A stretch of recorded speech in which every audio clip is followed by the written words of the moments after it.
Assalamualaikum warahmatullahi wabarakatuh. Selamat pagi murid-murid Bapak yang Bapak cintai dan sayangi. Alhamdulillah kita berjumpa kembali di pagi yang cerah ini. Marilah kita berdoa kepada Allah. Mudah-mudahan Allah selalu memberikan keselamatan kepada kita, memberikan kebahagiaan kepada kita, memberikan kesehatan kepada kita, melancarkan urusan kita, memberikan kepintaran kepada kita. Mudah kita pelajari, mudah kita ingat, mudah-mudahan Allah juga memberikan kemurahan rezekinya kepada kita yang banyak, yang halal, yang berkah, yang bermanfaat bagi kita dan orang lain. Amin amin rabbil alamin. Mudah-mudahan kita juga sehat selalu, Allah selalu berkati hidup kita. Yang sakit semoga Allah cepat angkat penyakitnya, yang sehat semoga semakin sehat. Baik murid Bapak, untuk hari ini kita akan belajar tentang ini ya, tentang tema bahasa Arab dan tahfiz ya. Oke, tahfiz ini Bapak ucapkan mohon maaf yang sebesar-besarnya kepada kalian, karena tadi pagi udah beberapa anak yang sudah Bapak koreksi, cuman Bapak ada kerjaan yang lain, kemudian sehingga beberapa yang lain belum Bapak koreksi. Nah, untuk besok tahfiz yang kalian yang belum Bapak koreksi, untuk yang ayat ke-11 sampai 6 sampai 10 ya. Untuk besok kalian boleh kumpulkan ya. Kemudian nanti yang Bapak jelaskan ini ayat 11 sampai 15 ini ya. Kalian bacanya bukan besok, dikumpulinya bukan hari Senin ya. Hari Senin sedang ujian, jadi dikumpulinya itu pas hari Rabunya ya, maaf hari Kamisnya ya. Oke itu. Nah sekarang kita mulai dari tema dulu ya. Tema ini kita akan belajar tentang bahasa Indonesia. Buka halaman 59. Kita tentang dongeng ya. Dongeng itu biasanya dibacakan ya, entah itu dalam pementasan ataupun lomba ataupun acara tertentu, kemudian sebelum tidur biasanya ya kita baca dongeng ya. Nah, dongeng itu sebenarnya ada beberapa jenis dongeng, macam-macam dongeng itu atau jenis-jenisnya itu ada banyak ya. Ada apa saja Pak? Kalau di buku ini silahkan kalian buka halaman 60. Ya.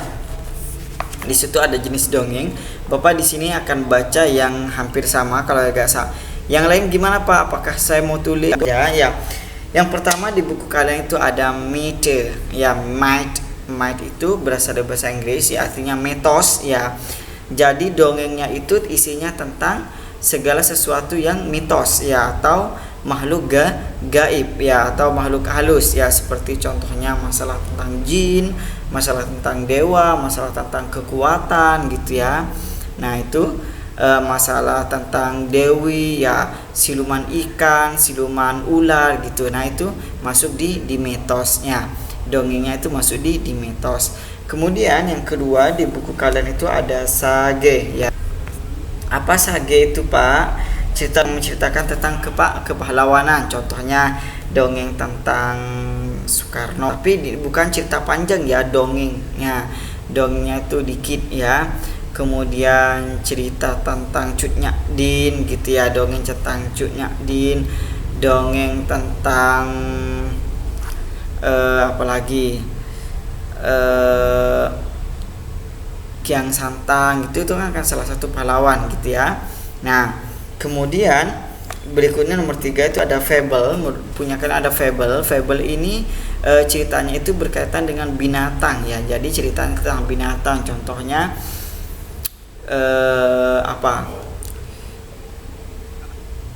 binatang. Contohnya itu kayak si kancil dan buaya ya.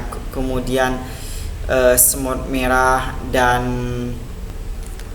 seekor burung gitu ya. Nah itu namanya itu masuk di jenis fable ya, dongeng fable ya, fabel atau fabel ya.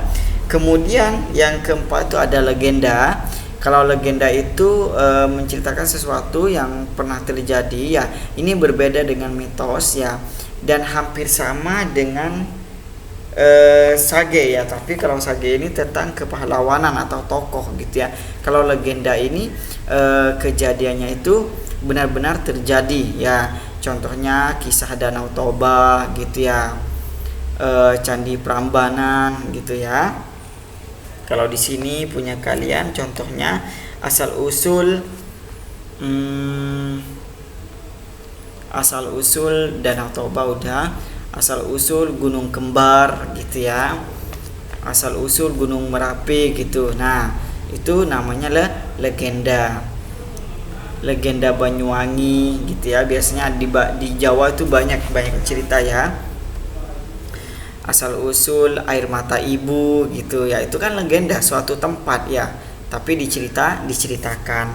Kemudian berikutnya punya Kanata itu ada cerita jenaka. Cerita jenaka itu ceritanya lucu ya, lucu, baik itu berupa hewan pun boleh, berupa manusia pun boleh gitu ya, berupa benda pun boleh. Itu yang penting intinya tentang kelucuan ya. Nah, isinya itu lucu. Kemudian kalau cerita Pelipur Lara. Nah, Pelipur Lara ini ceritanya itu, dongengnya itu diceritakan pada saat ada tamu istimewa yang datang ke kota kita. Contohnya di Jakarta. Di Jakarta ini akan kedatangan kerajaan seorang raja dari Malaysia seumpama ya, jadi kita menceritakan tentang suatu kejadian di Jakarta gitu, memperkenalkan budaya-budaya. Kemudian yang terakhir itu cerita perumpamaan ya. Biasanya dongengnya itu di dalamnya itu berisi tentang nasihat gitu ya. Bisa digambarkan dengan manusia, bisa digambarkan dengan binatang, bisa digambarkan dengan tumbuh-tumbuhan gitu ya, tapi di dalamnya itu mengandung nasihat gitu ya, nasihat baik gitu ya. Oke, berikutnya di sini ada bagian-bagian dari dongeng. Yang pertama itu ada pendahuluan ya. Nah, di sini Bapak sudah nemu struktur dongeng. Kalau di buku kalian itu ada di halaman 60. Struktur dongeng itu susunan dongeng. Paragraf pertama, paragraf kedua, dan paragraf ketiga, dan seterusnya. Nah, yang pertama, di paragraf pertama itu ada pendahuluan. Biasanya itu pendahuluan itu memperkenalkan tokoh. Nah, contohnya di suatu hari hiduplah seekor binatang yang bernama Kancil. Dia seekor hewan yang sangat cerdas ya. Dia tinggal di bawah pohon yang besar dengan tumpukan jerami sebagai pelindungnya gitu. Nah, jadi ada nama, ada kemudian tempatnya di bawah pohon besar gitu ya. Kemudian isi. Nah, isi itu tentang kejadiannya ya, dia pergi ke sungai bertemu dengan seekor buaya, kemudian seekor buaya mau makan gitu, dan seterusnya. Itu namanya isi. Nah, kemudian terakhir ada penutup itu biasanya ada selalu ada di akhir kita. Nah, akhirnya si Kancil bisa menyeberang sungai dengan selamat. Nah, itu namanya penutup ya, akhir dari sebuah cerita. Nah, kemudian di sini ada unsur-unsurnya, unsur-unsur dongeng ya. Di buku kalian itu tidak ada. Nah, Bapak akan jelaskan. Yang pertama itu ada tema. Tema itu gagasan pokok. Tema itu tentang apa? Contohnya temanya tentang hewan. Nah, berarti gagasan pokoknya adalah tentang hewan. Yang diceritakan itu semuanya adalah hewan ya. Kemudian ada latar apa? Latar waktu ya. Kemudian ada ruang. Nah, ini sebenarnya tidak usah kalian, maksudnya itu gimana ya, Bapak itu sebenarnya ini bukan materi kalian, belum nyampe kalian, karena tapi ini alur ada. Alur itu kalian harus tahu ya. kalau alur itu jalannya cerita ya. Jadi ceritanya itu harus sesuai ya antara paragraf 1, paragraf 2 dan berikutnya ya. Contohnya paragraf 1 itu perkenalan, memperkenalkan tentang hewannya. Kemudian yang kedua, yang ketiga itu penutupnya. Jadi jangan dicampur gitu ya. Jadi alurnya itu harus jelas dari perkenalan, kemudian isi, kemudian penutup gitu aja ya. Bapak hanya menjelaskan ini alurnya. Jadi kalau nanti kalian mau bikin cerita, jadi disusun dari awal, kemudian isi, kemudian penutup, jangan diacak gitu ya. Nah, berikutnya udah. Nah, di sini udah ya. Udah tema itu udah, cukup kalian pahami saja, kalian bisa digaris bawahi boleh ya. Kemudian nanti Bapak akan nyuruh siap-siap kalian bikin dongeng ya, cuman jangan dikumpulkan sekarang karena tugas sekarang itu ada di bahasa Arab ya. Oke, kita buka dulu bahasa Arabnya. Bapak akan jelaskan ini dulu ya. Nah, di sini buka halaman 8. Mari kita belajar dulu ya. Oke. Di sini mad darsul an. Nah, ma itu apa? Ad-darsu itu pelajaran. An, apa artinya an? An itu sekarang. Mad darsul an, apa pelajaran sekarang ya? Atau pelajaran apa sekarang? Nah, kalau kalian nanya mad darsul an, kalian jawab al-lughatul arabiyyatu, bahasa Arab, karena sesuai dengan gambar. Kemudian mad darsul an al-aqidatu wal akhlaqu, akidah akhlak, karena akidah akhlak.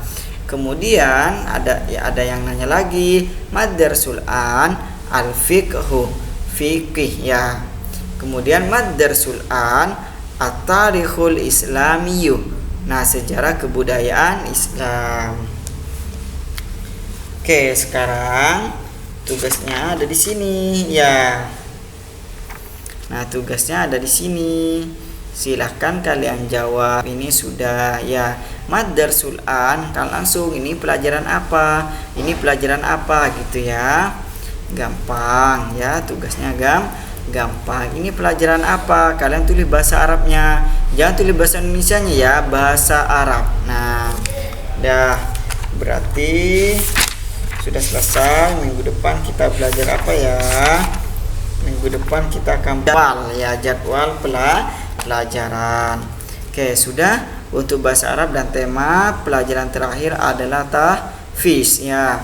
Kalian tahfiz ini belajar ayat ke-11 sampai 15. Oke, Bapak akan bacakan contohnya terlebih dahulu. Kalian simak baik-baik mana yang panjang, mana yang pendek ya. Oke, silahkan kalian juga keluarkan Al-Qur'annya atau juz amma. Oke. Bismillahirrahmanirrahim. Falaqtahamal aqabah. Wa ma adraka mal aqabah. Fakku raqabah. Au it'amun fi yaumin dhi masghabah yatiman dha maqrabah. Shadaqallahul azim ya. Nah, di sini Bapak akan jelaskan falak tahamal aqabah. Aqabah bukan a ya, ini huruf aqabah.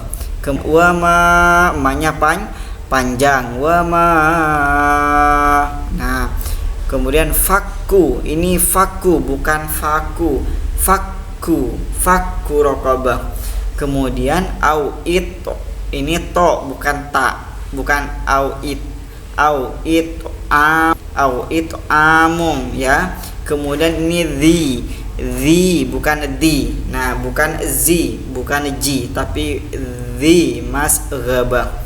Terakhir dha maqrabah, dha yatiman dha maqrabah, ini huruf dha ya. Oke, itu saja untuk materi hari ini ya. Mudah-mudahan kalian paham dengan apa yang Bapak jelaskan. Nah, sekarang tahfiznya kalian bikin rekaman, baca boleh Pak, boleh, tapi nanti jangan lupa dihafal ya. Nah, nanti kirim hari Selasa depan, gitu ya, Selasa besok, bukan Kamis ya. Hari Kamis, bukan hari Senin ya. Oke, terima kasih Bapak ucapkan. Wassalamualaikum warahmatullahi wabarakatuh.